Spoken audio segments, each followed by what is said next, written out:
Libro de cielo. La llamada a las criaturas al orden, a su puesto y a la finalidad para la que fueron creadas por Dios. Sierva de Dios Luisa Picarreta. Volumen 5. Capítulos del 16 al 28. Volumen 5. Capítulo 16. Julio 3 de 1903. Quien se da a Jesús en vida, Jesús se da a ella en la muerte y la exenta del purgatorio. Esta mañana, encontrándome sumamente afligida por la pérdida de mi adorable Jesús, se ha hecho ver en mi interior, que llenaba toda mi persona, es decir, mi cabeza, mis brazos y así de todo lo demás. Y mientras esto veía, me ha dicho, como queriéndome explicar el significado de cómo se hacía ver: hija mía, ¿por qué te afliges siendo yo el dueño de toda tú?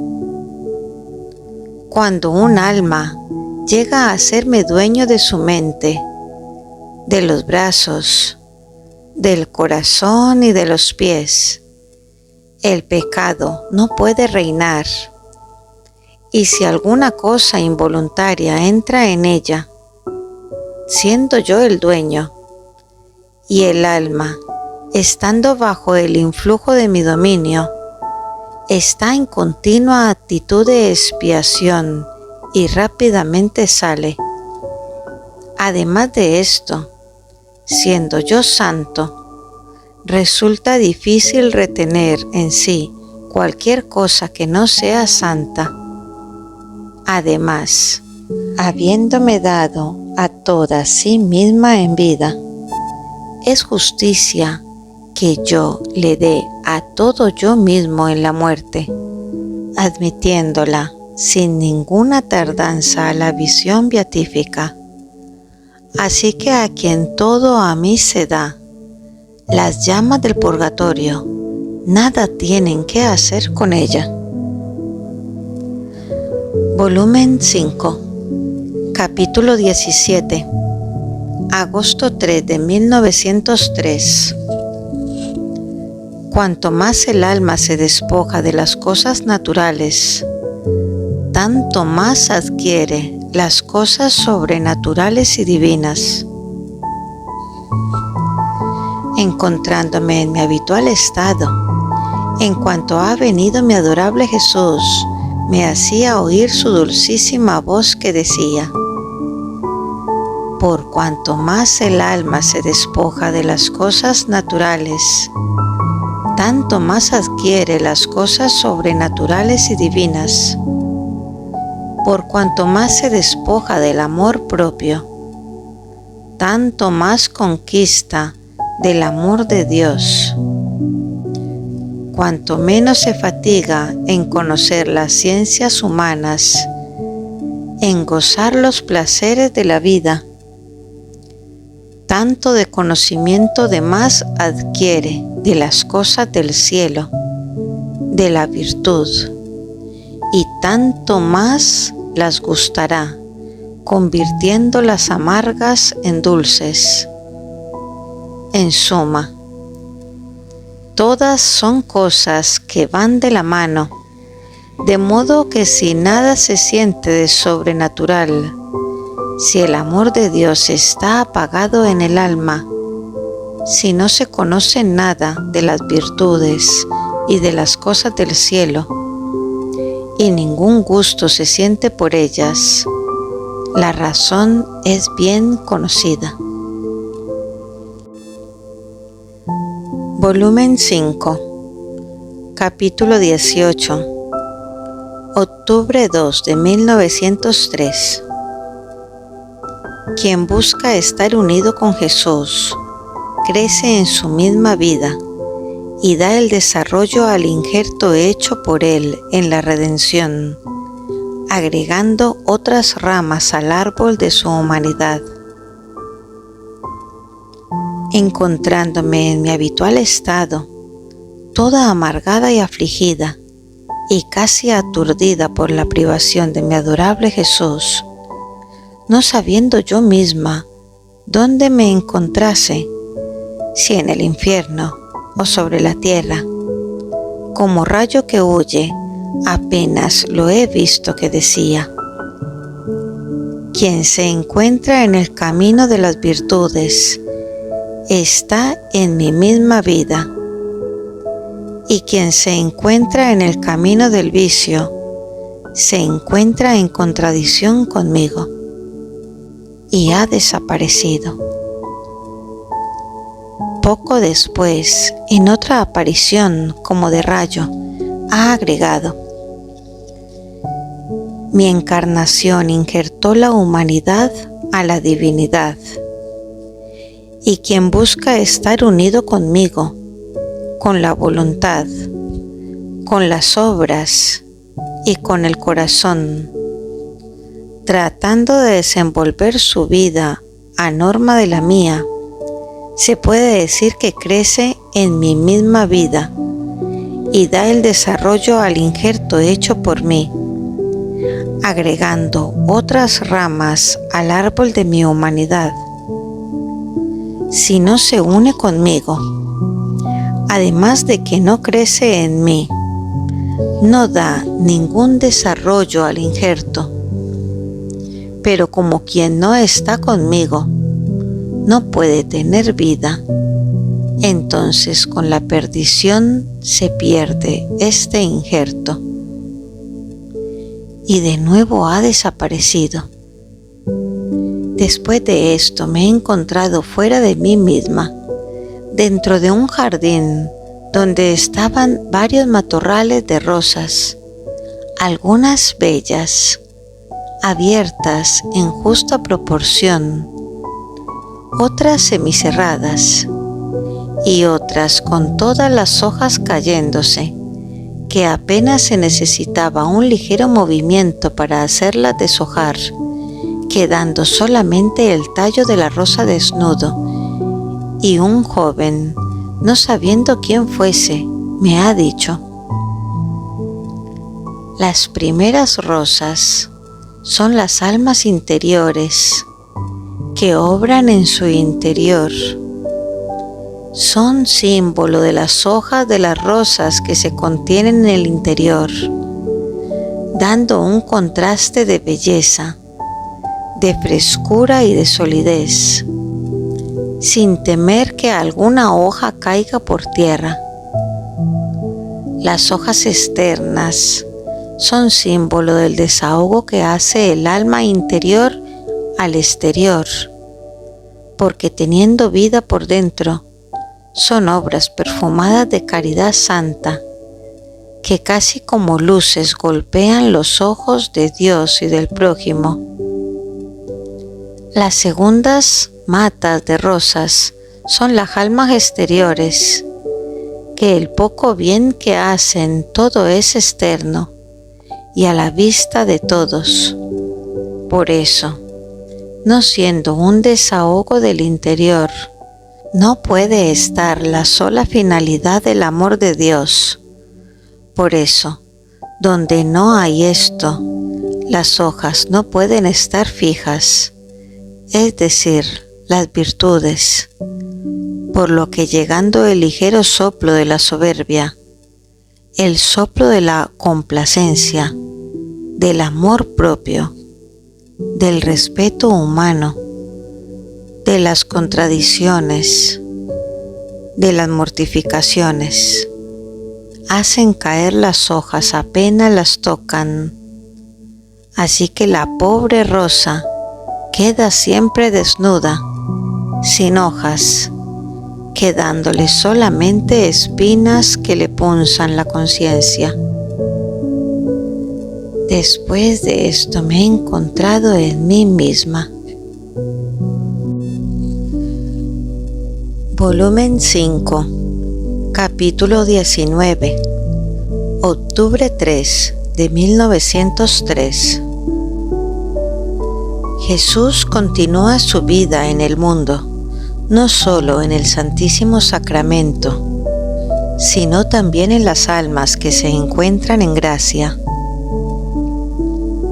Mientras estaba pensando en la hora de la pasión, cuando Jesús se despidió de su madre para ir a la muerte, y se bendijeron mutuamente, y estaba ofreciendo esta hora para reparar por aquellos que no bendicen en cada cosa al Señor, sino más bien lo ofenden, para impetrar todas aquellas bendiciones que son necesarias para conservarnos en gracia de Dios y para llenar el vacío de la gloria de Dios, como si todas las criaturas lo bendijeran. Mientras esto hacía, lo he sentido moverse en mi interior y decía: hija mía, en el acto de bendecir a mi madre, intenté también bendecir a cada una de las criaturas en particular y en general, de modo que todo está bendecido por mí.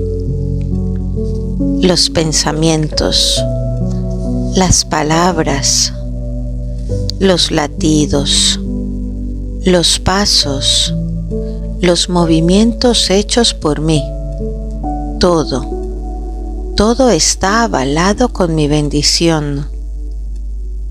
También te digo que todo lo bueno que hacen las criaturas, todo fue hecho por mi humanidad, para hacer que todo el obrar de las criaturas fuera primero divinizado por mí.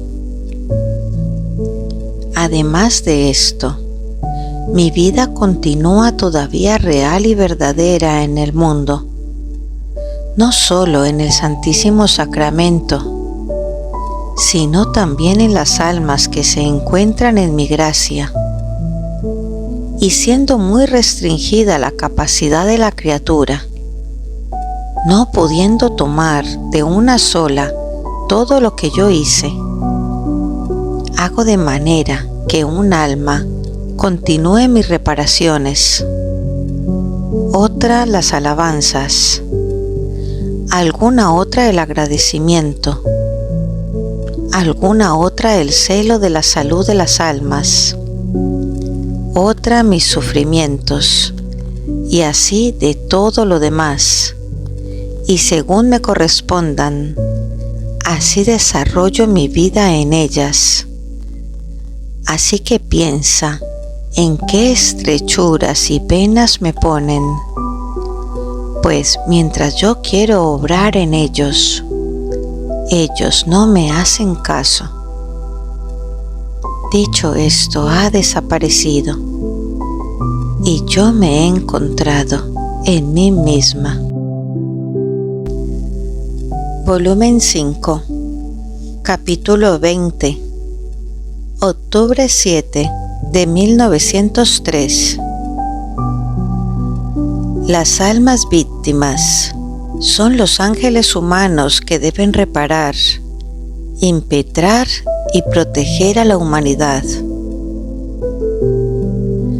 Habiendo dicho al confesor que me dejara en la voluntad de nuestro Señor, quitándome la obediencia de que sin importar si él quería o no, debía continuar en este estado de víctima, y él, primero que no quería, y después que sí, si yo asumía la responsabilidad de responder a Jesucristo de lo que podía suceder en el mundo, por eso, que pensara primero y después respondiera, y queriendo decir que yo no quería oponerme al querer divino, solo que si el Señor lo quiere, yo quiero, y si no quiere, yo no quiero.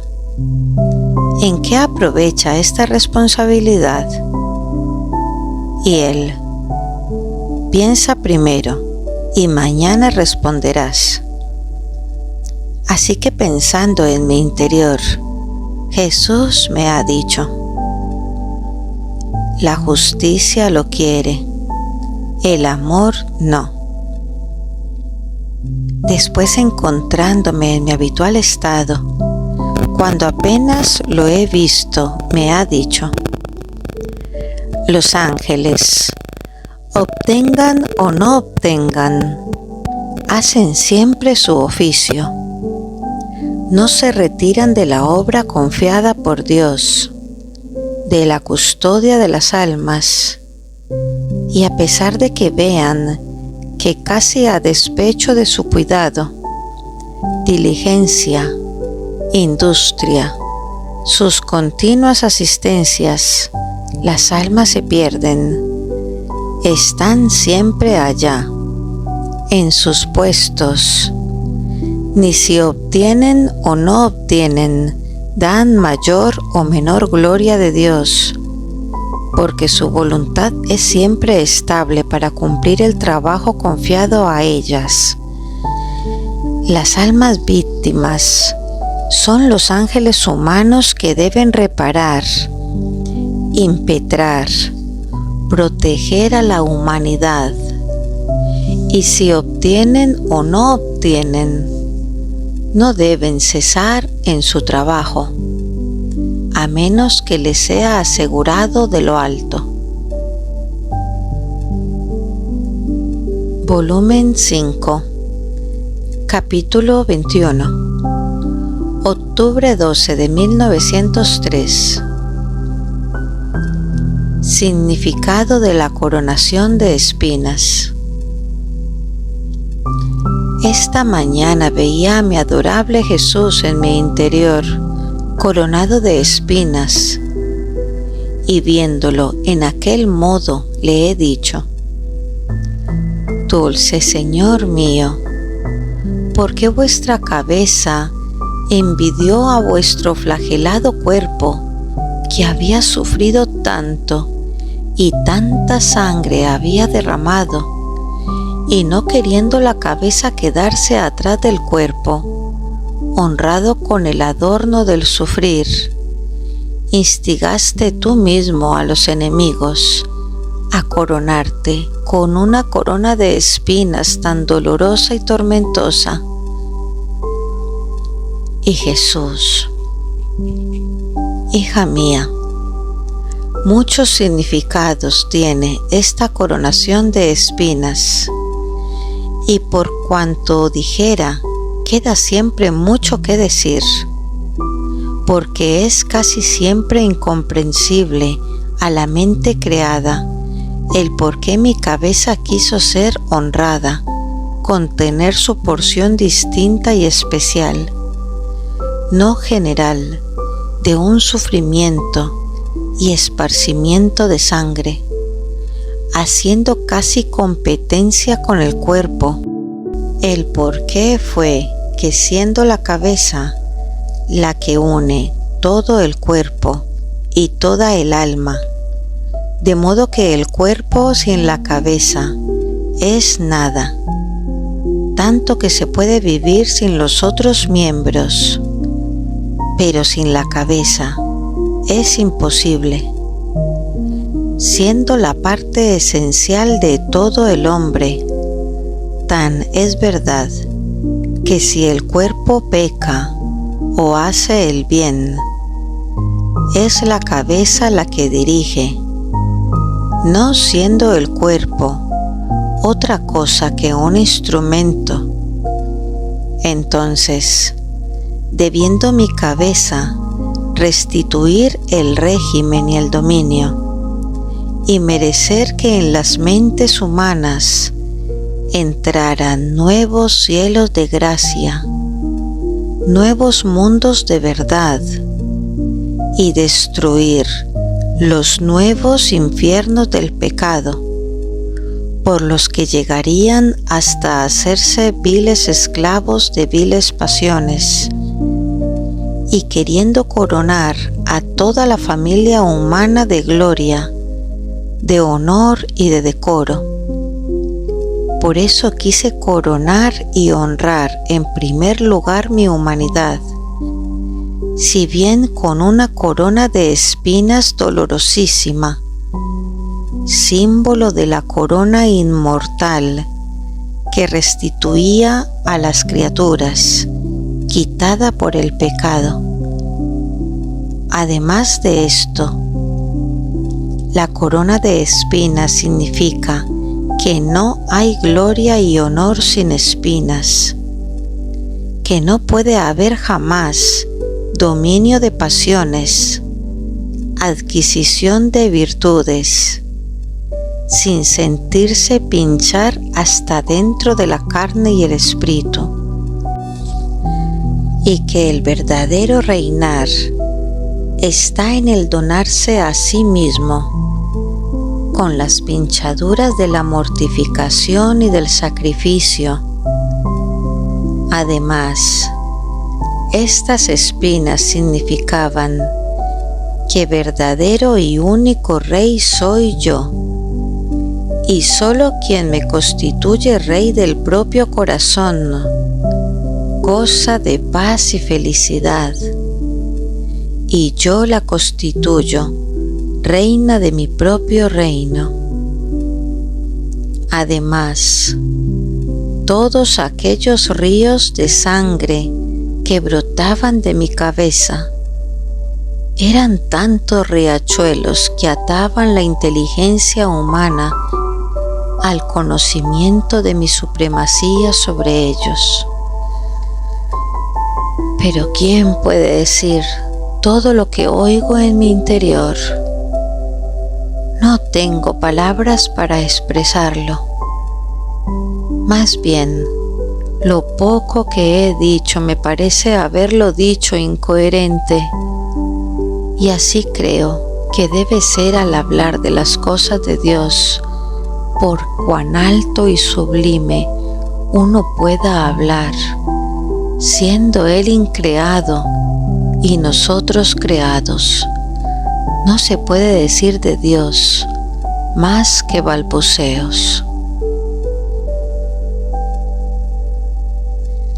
Volumen 5, capítulo 22, octubre 16 de 1903. La divina voluntad es luz, y quien la hace se nutre de luz.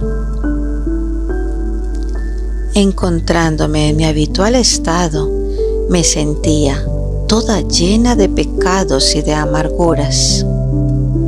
Entonces se ha hecho como un destello de luz en mi interior, y apenas he visto a mi adorable Jesús.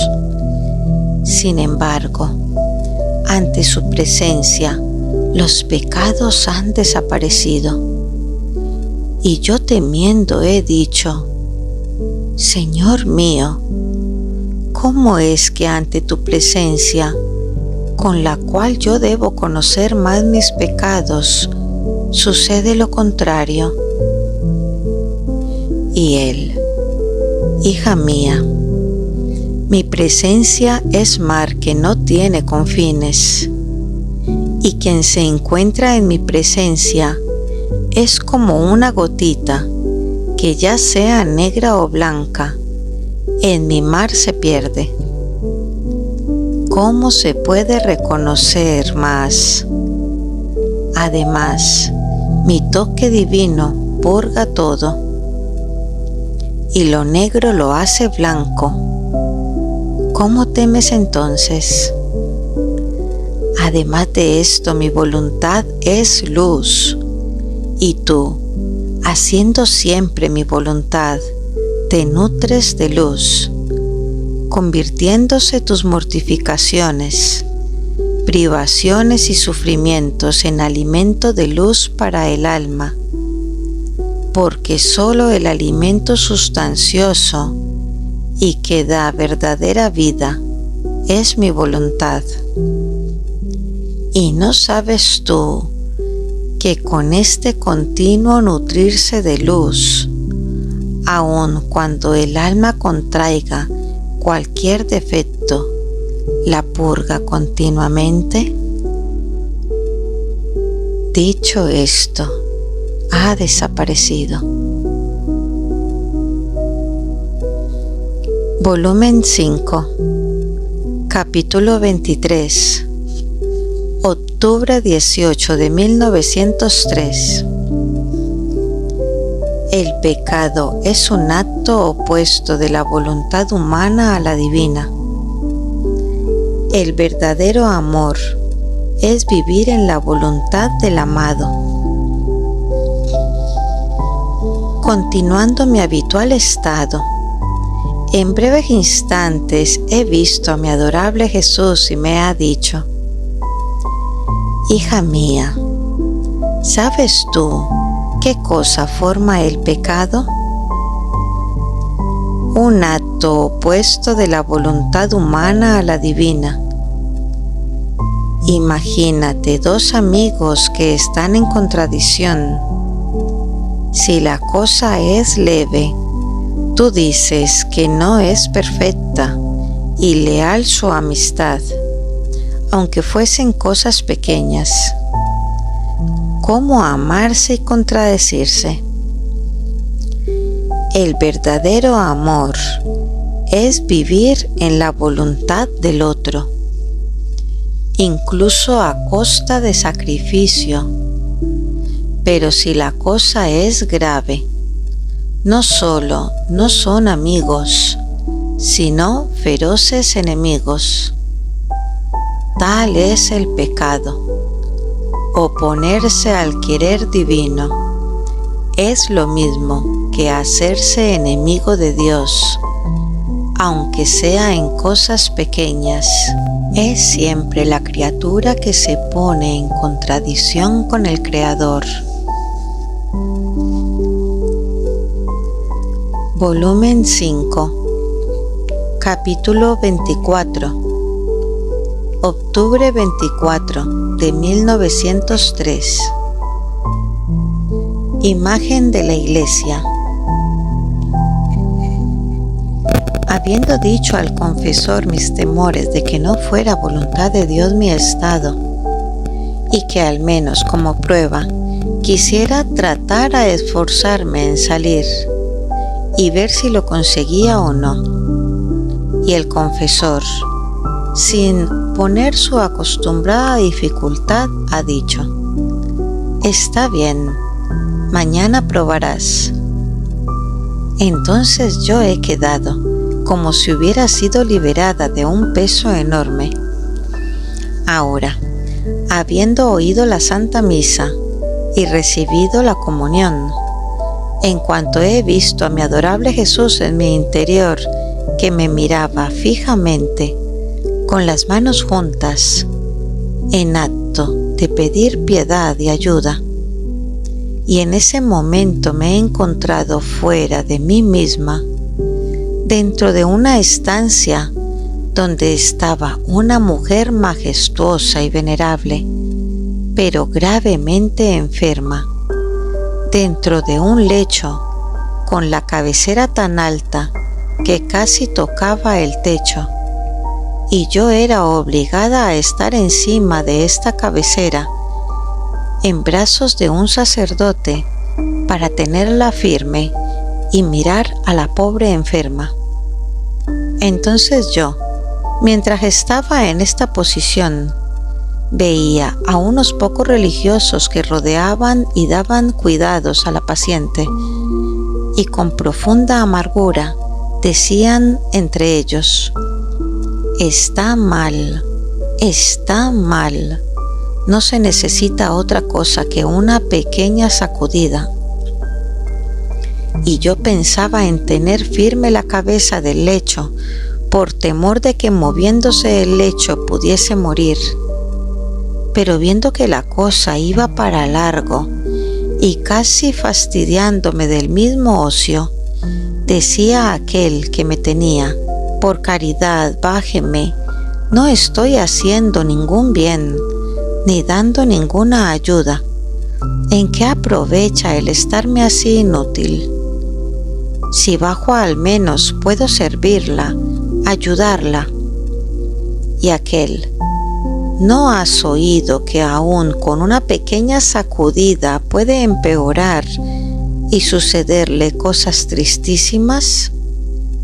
Así que si tú desciendes, no habiendo quien mantenga firme el lecho, puede incluso morir. Y yo, pero puede ser posible que haciendo solo esto le pueda venir este bien. Yo no lo creo. Por piedad, bájeme. Entonces, después de haber repetido varias veces estas palabras, me ha bajado al piso, y yo sola, sin que ninguno me detuviera, me he acercado a la enferma, y con sorpresa y dolor veía que el lecho se movía. A aquellos movimientos se le ponía lívida la cara, temblaba, aparecía el estertor de la agonía. Aquellos pocos religiosos lloraban y decían: no hay más tiempo, estáis ya en los momentos extremos. Después entraban personas enemigas, soldados, capitanes, para golpear a la enferma, y aquella mujer moribunda se ha levantado con intrepidez y majestad para ser llagada y golpeada. Yo al ver esto temblaba como una caña y decía entre mí: he sido yo la causa, yo he dado el empujón para que sucediera tanto mal. Y comprendía que aquella mujer representaba la iglesia enferma en sus miembros, con tantos otros significados que me parece inútil explicar, porque se comprende leyendo lo que he escrito. Entonces me he encontrado en mí misma, y Jesús en mi interior ha dicho: si te suspendo para siempre, los enemigos comenzarán a hacer derramar sangre a mi iglesia. Y yo: Señor, no es que no quiera estar, el cielo me guarde que yo me aleje de tu voluntad, aún por un abrir y cerrar de ojos. Solo que si quieres, me estaré, si no quieres, me quitaré.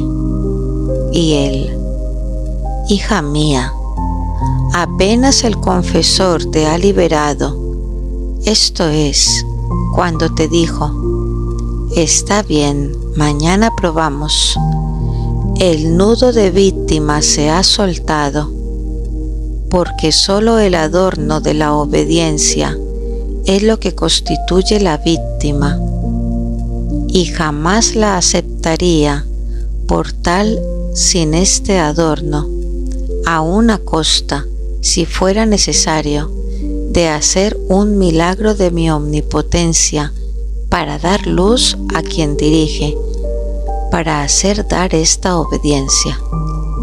Yo sufrí voluntariamente, pero quien me constituyó víctima fue la obediencia a mi amado Padre, que quiso adornar todas mis obras, desde la más grande hasta la más pequeña, con el adorno honorífico de la obediencia. Más tarde, encontrándome en mí misma, sentía temor de tratar de salir, pero después me las arreglaba diciendo: debía pensar quién me ha dado la obediencia, y además, si el Señor lo quiere, yo estoy dispuesta. Volumen 5, capítulo 25, octubre 25 de 1903. El alma en gracia enamora a Dios. Llegando la hora de mi habitual estado, pensaba entre mí que si el Señor no venía, debía intentar esforzarme al menos para ver si lo lograba. Entonces primero resultaba, pero después ha venido mi adorable Jesús y me hacía ver que cuando yo pensaba en estarme, él se acercaba y me encadenaba así, de modo que yo no podía, pero cuando pensaba en quitarme, él se alejaba y me dejaba libre, de modo que podía hacerlo. Así que no me sabía decidir y decía entre mí: ¿cómo quisiera ver al confesor para preguntarle qué cosa debo hacer? Entonces, poco después, he visto al confesor junto con nuestro Señor y rápido he dicho: dime, ¿debo estar, sí o no? Y mientras esto decía, veía en el interior del confesor que había retirado la obediencia que me había dado el día anterior. Entonces me decidí a estarme, pensando entre mí que si fuera verdad que había retirado la obediencia, estaba bien. Pero si era mi fantasía que esto veía, mientras podía ser falso, cuando el confesor viniera, entonces se pensaría, pudiendo probar otro día, y así me he tranquilizado. Después, continuando a hacerse ver, el bendito Jesús me ha dicho: hija mía, la belleza del alma en gracia es tanta de enamorar al mismo Dios. Los ángeles y los santos quedan asombrados al ver este prodigioso portento de un alma aún terrenal poseída por la gracia. Ante la fragancia del olor celestial le corre en torno y con sumo placer encuentran en ella a aquel mismo Jesús que los beatifica en el cielo, de modo que para ellos es indiferente tanto estar arriba en el cielo como acá abajo junto a esta alma. Pero ¿quién mantiene y conserva este portento, dándole continuamente nuevas tintas de belleza al alma que vive en mi voluntad? ¿Quién quita cualquier herrumbre e imperfección y le suministra el conocimiento del objeto que posee? Mi voluntad. ¿Quién consolida, establece y la hace quedar confirmada en la gracia? Mi voluntad. El vivir en mi querer es todo el punto de la santidad y da continuo crecimiento de gracia. Pero quien un día hace mi voluntad y otro la suya, jamás quedará confirmado en la gracia. No hace otra cosa que crecer y decrecer, y esto cuanto mal acarrea al alma, de cuánta alegría priva a Dios y a sí misma. Es imagen de quien hoy es rica y mañana pobre, no quedará confirmada ni en la riqueza ni en la pobreza. Por lo tanto, no se puede saber dónde irá a terminar. Dicho esto, ha desaparecido, y poco después ha venido el confesor, y habiendo dicho lo que he escrito, me ha asegurado que verdaderamente había retirado la obediencia que me había dado. Para obedecer al confesor, regreso a decir que los otros significados que comprendí el día 24 del corriente. La mujer representaba la iglesia que estaba enferma, no en sí misma, sino en sus miembros, y si bien abatida y ultrajada por los enemigos y enferma en sus mismos miembros, jamás pierde su majestad y veneración. De la cama donde se encontraba, comprendía que la iglesia, mientras parece oprimida, enferma e impedida, también reposa con un reposo perpetuo y eterno. y con paz y seguridad en el seno paterno de Dios, como un niño en el seno de su propia madre. El respaldo del lecho que tocaba el techo.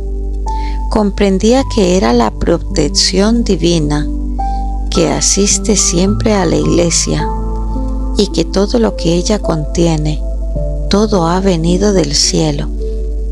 Sacramentos, doctrina y todo lo demás, todo es celestial, santo y puro, de modo que entre el cielo y la Iglesia hay continua comunicación, jamás interrumpida.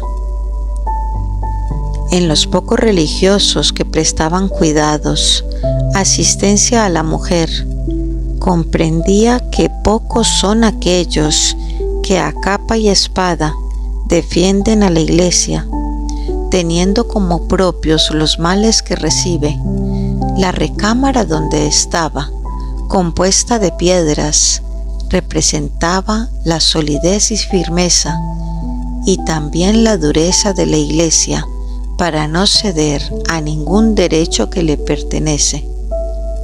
La mujer moribunda, que con intrepidez y coraje se hace golpear por los enemigos, representaba la Iglesia, que mientras parece que muere, entonces resurge más intrépida.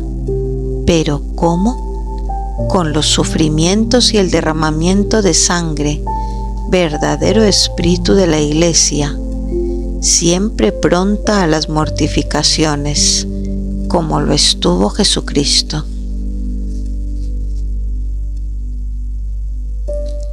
Volumen 5, capítulo 26, octubre 27 de 1903. El modo de obrar divino es por el solo amor del Padre y de los hombres. Encontrándome en mi habitual estado, por poco tiempo he visto a mi adorable Jesús diciéndome: hija mía, el aceptar las mortificaciones y sufrimientos como penitencia y como castigo es laudable, es bueno, pero no tiene ningún nexo con el modo de obrar divino, porque yo hice mucho, sufrí mucho, pero el mundo que tuve en todo esto fue solo el amor del Padre y de los hombres. Así que se descubre rápidamente si la criatura tiene el modo de obrar y de sufrir a lo divino, si solo el amor y a sufrir la empuja. Si tiene otros modos, aunque fueran buenos, es siempre modo de criatura. Por eso se encontrará el mérito que puede adquirir una criatura, no el mérito que puede adquirir el Creador, no habiendo unión de modos. Mientras que si tiene mi modo, el fuego del amor destruirá toda disparidad y desigualdad y formará una sola cosa entre mi obra y la de la criatura. Volumen 5, capítulo 27, octubre 29 de 1903. Cuando el alma tiene en sí misma impreso el fin de la creación, Jesús le corresponde dándole parte de la felicidad celestial.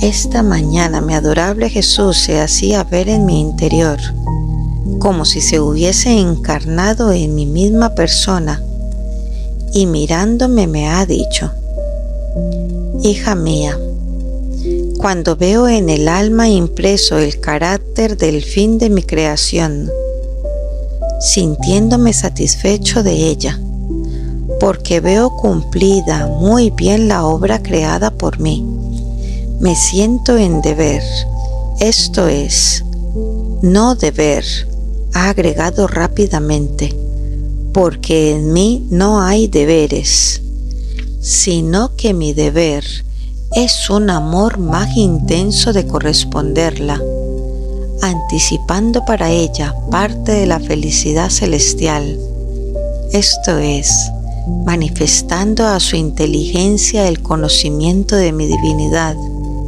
y atrayéndola con el alimento de las verdades eternas, a su vista recreándola con mi belleza, a su oído haciendo resonar la suavidad de mi voz, a la boca con mis besos, al corazón los abrazos y todas mis ternuras.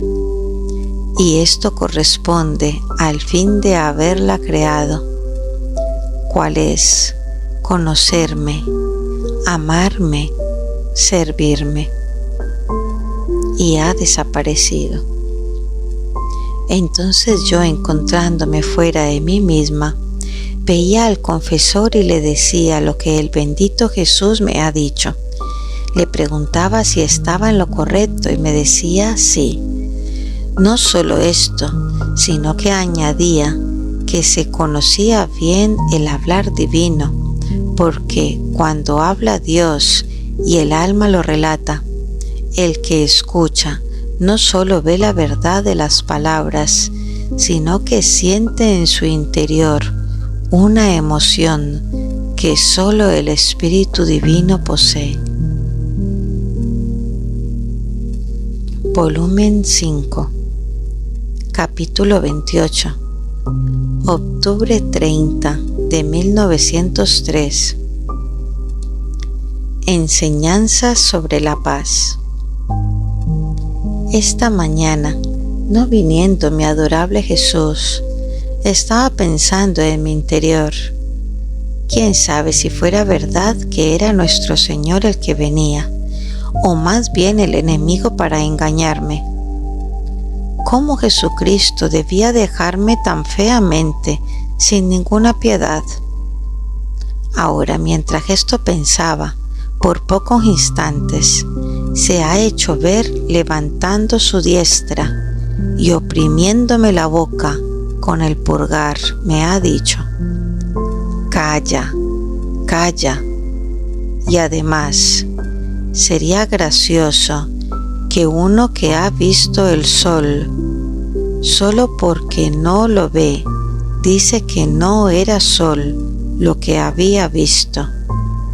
¿No sería más verdadero y razonable si dijera que el sol se ha escondido y ha desaparecido? Pero aunque no lo veía, sentía que con sus manos me iba tocando toda y frotando la boca, la mente y demás cosas, y me dejaba toda luminosa. Y como no lo veía, la mente seguía dudando, y él haciéndose ver de nuevo ha agregado: ¿todavía no quieres terminar con esto? Tú quieres hacer desaparecer mi obra en ti, porque dudando no estás en paz, y siendo yo fuente de paz, no viéndote en paz, harás dudar a quien te guía, que no es el Rey de la paz el que habita en ti. Ay, ¿no quieres estar atenta? Es verdad que yo hago todo en el alma, de modo que sin mí no haría nada, pero es también verdad que dejo siempre un hilo de voluntad al alma, para que también ella pueda decir: todo lo hago por mi propia voluntad. Así que, estando inquieta, rompes aquel hilo de unión conmigo y me ata los brazos sin que yo pueda obrar en ti, esperando hasta que te pongas en paz para volver a tomar el hilo de tu voluntad y continuar mi obra. Deo gratias. Fiat. Fin del volumen 5.